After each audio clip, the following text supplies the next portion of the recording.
ಪಕ್ಕದಲ್ಲಿ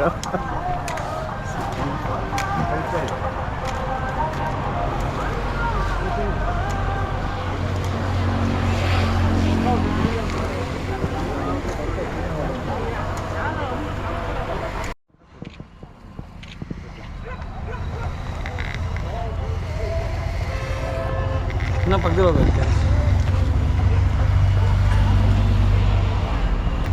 ಅಲ್ಲೇ ಓರಿ ನಮಸ್ಕಾರ ತಗೊಂಡ್ರೆ. ನಮಸ್ಕಾರ ಸ್ವಾಮಿ. ನಿಮ್ಮೂರಲ್ಲಿ ಜಾತ್ರೆ ಮಾಡ್ತಾ ಇದ್ದೀರಾ? ಹೌದು ಸ್ವಾಮಿ, ನಮ್ಮೂರು ಇಲ್ಲಿಂದ ಒಂದು 3 ಕಿಲೋಮೀಟರ್ ದೂರ ಇದೆ. ಹೌದೌದು. ಆಂಜನೇಯ ಸ್ವಾಮಿ, ಸೀತಾರಾಮ ಆಂಜನೇಯ ಸ್ವಾಮಿ ಜಾತ್ರೆ ಅಂದ್ಬಿಟ್ಟು ಪುರಾಣ ಕಾಲದಿಂದನೂ ನಡೀತಿತ್ತು. ಕ್ರಮೇಣ ಈ ಕೊರೋನಾ ಅದು ಇದು ಬಂದು ಒಂದು 3-4 ವರ್ಷದಿಂದ ನಿಂತೋಗ್ಬಿಟ್ಟಿದೆ. ಈಗ ನಾವು ಎಲ್ಲ ಯುವಕರಿಗೂ ಸ್ವಲ್ಪ ಹಳ್ಳಿಕಾರ್ ಸಾಕಬೇಕು ಅಂತ ನಾವು ಸ್ವಲ್ಪ ಎನ್ಕರೇಜ್ಮೆಂಟ್ ಮಾಡಿದ್ರಿಂದ ನನ್ನ ಈ ಇದರಲ್ಲಿ ವಿಡಿಯೋನಲ್ಲಿ ನೋಡಿರೋಂಥ ನಮ್ಮ ಸೋಮಶೇಖರ್ ರೆಡ್ಡಿ 15 ಹಸು ಇಟ್ಕೊಂಡಿದ್ದಾರೆ. ನಾನು ಇದು ಬೇಕು ಸರ್ ಬಿತ್ತನೆ ಓರಿ ಅಂದಿದ ಅಂತ ಹೇಳಿ ಬಂದರು. ಹೌದಾ? ಆ ಹುಡುಗ ಎಷ್ಟು ಕೇಳಿದಾನೆ ಅಷ್ಟಕ್ಕೆ ಕೊಟ್ಬಿಟ್ಟಿದ್ದೀನಿ ಸಮಯ. ಅವ್ರ ಮನೇಲಿ ಚೆನ್ನಾಗಿ ಬೆಳಿಬೇಕು, ಇದು ಬೆಳಿಬೇಕು. ಇನ್ನೂ ಅನೇಕ ಜನ ಬಂದು ನಮ್ಮ ಹತ್ರ ಬಿತ್ತನೆ ಕರುಗಳು ತಗೊಂಡು ವಂಶಾಭಿವೃದ್ಧಿ ಮಾಡ್ಬೇಕು ಸಮಯ. ಅಳಿವಿನಂಚಿನಲ್ಲಿರುವಂಥ ಹಳ್ಳಿಕಾರನ ಉದ್ಧಾರ ಮಾಡಬೇಕು ಅಂತ ಇಂಥ ಯುವಕರು ಬೇಕು ಸರ್. ಬಂದಿದ್ದಾರೆ ಸರ್ ಸಾಕಷ್ಟು ಜನ ಇದು ನೋಡೋಕ್ಕೆ. ಅವ್ರಿಗೆಲ್ಲಾನು ಅವ್ರಿಗೂ ಒಂದು ಅವಕಾಶ ಕೊಡ್ತೀನಿ, ಮಾತಾಡ್ತಾ ಇರ್ತಾರೆ.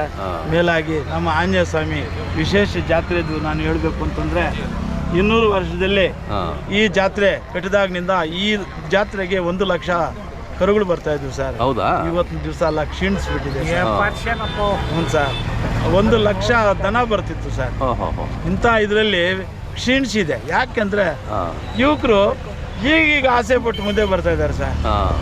ಮನೆಗೆ ಒಂದೇ ಒಂದು ಕರು ಕಟ್ಕೊಂಡ್ರು ಸಾಕು. ಹೌದು.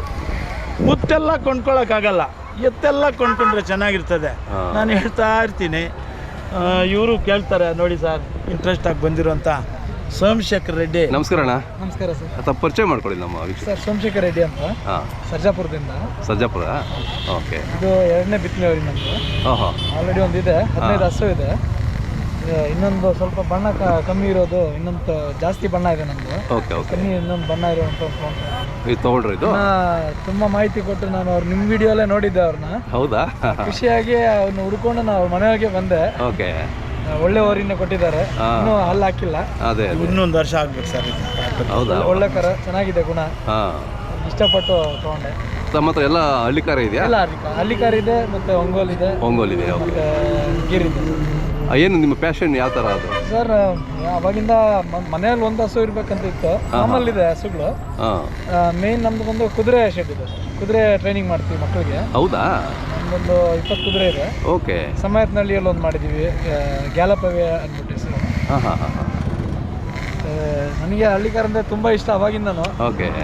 ಮನೆಯಲ್ಲಿ ಕಟ್ತಾ ಇರಲಿಲ್ಲ, ಇವಾಗ ಒಂದು 3 ವರ್ಷದಿಂದ ಕಟ್ತಾ ಇದ್ದೀವಿ. ತುಂಬ ಖುಷಿ. ನಿಮ್ಮ ಚಾನಲಲ್ಲಿ ತುಂಬ ಒಳ್ಳೆ ಇನ್ಫಾರ್ಮೇಶನ್ ಇರುತ್ತೆ ಸರ್. ನೋಡ್ತಾ ಇರ್ತೀರಲ್ಲ, ತುಂಬ ಇಷ್ಟ. ದಿನ ಬೆಳಗ್ಗೆ ಆದರೆ ನೋಡ್ತೀವಿ. Thank you. ಒಳ್ಳೆ ಮಾಹಿತಿ ಕೊಡ್ತೀರಾ ನೀವು. ಎಲ್ಲರಿಗೂ ನೀವು ಅಷ್ಟು ಪೇಷನ್ಸ್ ಆಗಿ ಹೋಗ್ಬರ್ತೀರಿ, ನಮ್ಗೆ ಅದು ಖುಷಿ ಆಗುತ್ತೆ ಸರ್. ಎಲ್ಲ ಓಡಾಡ್ತಿರ್ತೀವಿ. ಮೊನ್ನೆಲ್ಲ ಇದಕ್ಕೆ ಹೋಗಿದ್ವಿ, ಅಮೃತ್ ಮಹಲ್. ಇದಕ್ಕೆ ನೆನ್ನೆ ಮುಂದೆ ಚಳ್ಳಕೆರೆ ಸುತ್ತಮುತ್ತ. ಹಾಗೆ ಇದಕ್ಕೆ ಹೆಸರೇನು ಇಟ್ಟಿದ್ದೀರಾ? ಇವತ್ತು ಹಂಗೆ ನಾಮಕರಣ ಮಾಡೋಣ ಅನ್ಕೊಂಡಿದ್ದೀವಿ ಸರ್. ಹೊಯ್ಸಳ ಅಂತ. ಓಕೆ, ಒಳ್ಳೆ ಹೆಸರಿದೆ. ನಮ್ಮ ಕರ್ನಾಟಕದ ಹೌದು, ಹೆಮ್ಮೆಯ ರಾಜ ಇದು ಹೊಯ್ಸಳ ಅಂತ ಹೆಸರಿಡ. ಹೌದು, ರಾಜವಂಶ. ಒಳ್ಳೆ ಹೆಸರು.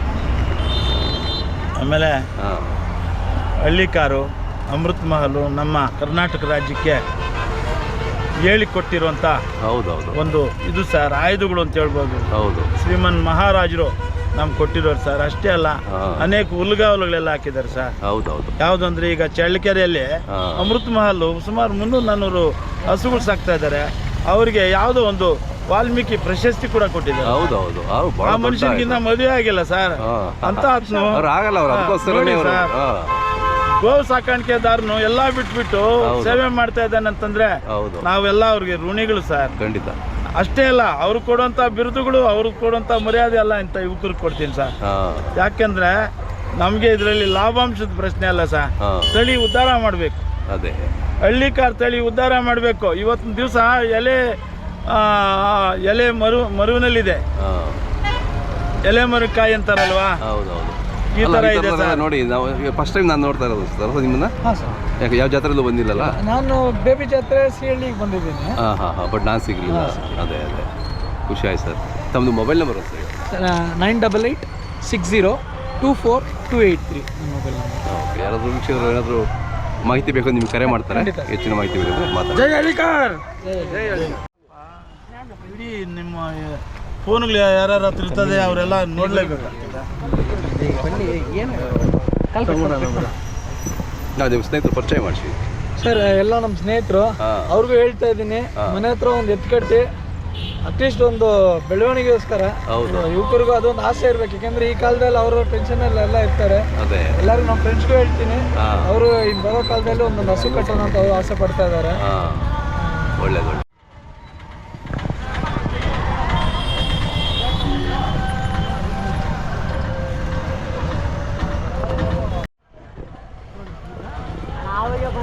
ನಾನು ಮಾತಾಡ್ತಾ ಇದ್ದೀನಿ, ಮಾತಾಡ್ಕೊಂಡು ಹೇಳ. ಆಂಜನೇಯ ಸ್ವಾಮಿ ಜಾತ್ರೆಯಲ್ಲಿ ಮೊದಲನೇ ಸಾರಿ ನಾನು ವ್ಯಾಪಾರ ಮಾಡಿ ಕೊಟ್ಟಿದ್ದೀನಿ ಸರ್. ಹೌದಾ? ಆಂಜನೇಯ ಸ್ವಾಮಿ ನನಗೂ ಆಶೀರ್ವಾದ ಮಾಡಿದ್ದೀನಿ ಸರ್. ಅದೇ ಹೆಂಗೆ ಅಂದರೆ ನನಗೆ ಮಾರಾಟ ಆದಂಗೆ, ನನ್ನ ಹತ್ರ ಮಾರಾಟ ಆದಂಗೆ ಎಲ್ಲ ಹಳ್ಳಿಕಾರು ಸಾಕುವಂತ ನಮ್ಮ ರೈತರು ಬಂದರೆ ನಮ್ಗೆ ಭಾರಿ ಸಂತೋಷ ಸರ್. ಈ ಥರ ಇದೆ ನೋಡಿ ಸರ್. ನೀವು ಬಂದಿದ್ದಕ್ಕೆ ನಿಮಗೂ ವಂದನೆಗಳು.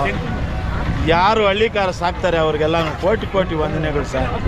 ಯುವಕರಿಗೆ ಮೊದಲನೇ ಆದ್ಯತೆ ಸರ್. ನಮ್ದೆಲ್ಲ ವಯಸ್ಸಾಗ್ತಾ ಇದೆ ಸರ್. ನಾವು ಆ ಪೀಳಿಗೆಗೆ ಒಳ್ಳೆ ಮಾರ್ಗದರ್ಶನ ಕೊಡಬೇಕು, ಒಳ್ಳೆ ಒಂದು ಸಲಹೆ ಕೊಡಬೇಕು ಅಂತಂದ್ಬಿಟ್ಟು ನಾನು ದೇವರಲ್ಲಿ ಪ್ರಾರ್ಥನೆ ಮಾಡ್ತೇನೆ. ಇವತ್ತು ಎಷ್ಟು ಕರುಗಳು ಬಂದಿದ್ದಾವೆ? ಇವತ್ತು ನನಗೂ 5 ಬಂದಿತ್ತು ಸರ್. 5ರಲ್ಲಿ ನಾನು ಒಂದು ಜಸ್ಟ್ ಮಾರಿದ್ದೀನಿ, ಬಿತ್ತನೆವರೆಗಂತೆ. ಪಾಪ ಹುಡುಗ ಎಷ್ಟು ಆಸೆ ಪಟ್ಟು ಬಂದಿದ್ದಾನೆ ಅಂದರೆ ಕಾಲು ನೋವಿನಲ್ಲೂ ಕೂಡ ಸಹಿಸ್ಕೊಂಡು ಹಳ್ಳಿಕಾರ್ ನೋಡಕ್ ಬಂದಿದ್ದಾನೆ. ಆಯಪ್ಪನಿಗೆ ದೇವ್ರು ಒಳ್ಳೇದು ಮಾಡಲಿ ಅಂತ ನಾನು ಕೋರ್ಕೊಂತೀನಿ ಸ್ವಾಮಿ. ಮತ್ತೆ ಅವರು ನಂಬರ್ ತಗೊಂಡು ಸರ್ಜಾಪುರದಿಂದ ಅವ್ರ ಮನೆ ಹತ್ರಕ್ಕೆ ಬಂದು ಇಷ್ಟಪಟ್ಟು ಅವರು, ಅವ್ರು ಹೇಳಿದ ಬೆಳೆಗೆ ನಾನು ₹1 ಕಮ್ಮಿನೂ ಕೇಳಿಲ್ಲ. ಇಷ್ಟು ಅಂತ ಹೇಳಿದ್ರೆ 75,000 ಅಂದರು. ನಾ ಖುಷಿಗೆ ತಗೋತೀನಿ, ಅದ್ರಲ್ಲಿ ನಾನು ₹1 ಕೂಡ ಕಮ್ಮಿ ಕೇಳಲ್ಲ. ಹಂಗೆ ಒಳ್ಳೇದು. ನನಗೆ ನಿಮ್ಮ ಪ್ರೀತಿ 1 ಕೋಟಿನಪ್ಪ. ಹೌದೌದು, ಅದು ನೋಡಿ ಇಷ್ಟ ಆಗುತ್ತೆ.